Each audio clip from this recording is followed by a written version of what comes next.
Avec Élodie Frégé, Michel Bernier fait partie des nouvelles arrivantes de Masked Singer, la 5e saison de l'émission débutant ce vendredi 14 avril à 21h10 sur TF1.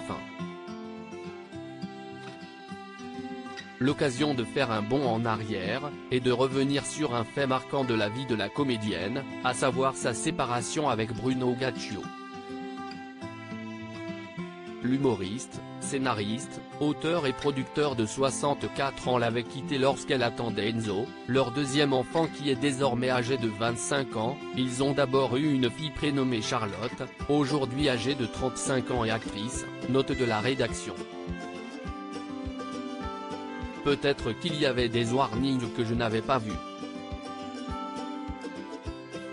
Moi j'étais dans ma vie, j'étais bien, j'étais heureuse. Je l'aimais tellement. Pour moi, c'était une histoire d'amour éternel. Dans une séparation, tout le monde y laisse des plumes, confiait Michel Bernier à Karine Le Marchand en 2018, lors de son passage dans Une ambition intime. Une émission dans laquelle sa fille Charlotte s'était également exprimée sur cette séparation, et sur la manière dont elle l'avait vécue. Un papa super, je n'ai pas de souvenir hyper précis comme celui du jour où mon père est parti. Cette période est assez floue.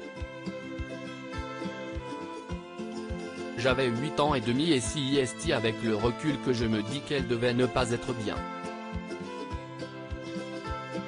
Mais je ne me rendais pas compte à quel point cela devait être difficile de se faire larguer enceinte.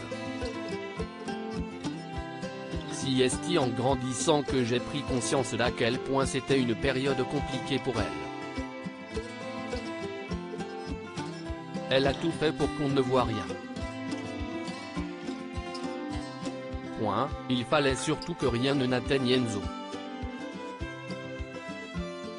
Il ne fallait pas qu'il sache que nous, on n'allait pas bien. Il fallait que lui aille bien, avait ainsi raconté la maman des jumeaux Zoé et Roméo à la présentatrice de L'amour est dans le pré.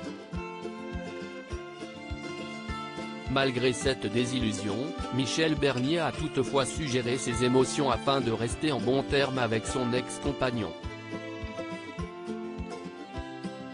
C'est parce que j'ai fait beaucoup de psychanalyse que je ne suis pas rentré dans un système de rancœur et de guerre qui fait que ça ne s'arrête jamais. Bruno est un papa super, ajoutait-elle lors de son entretien avec Karine Le Marchand. Un an plus tard, et cette fois-ci sur les ondes d'Europe 1, l'ami de Mimi Mati confirmait avoir gardé de très bonnes relations avec lui.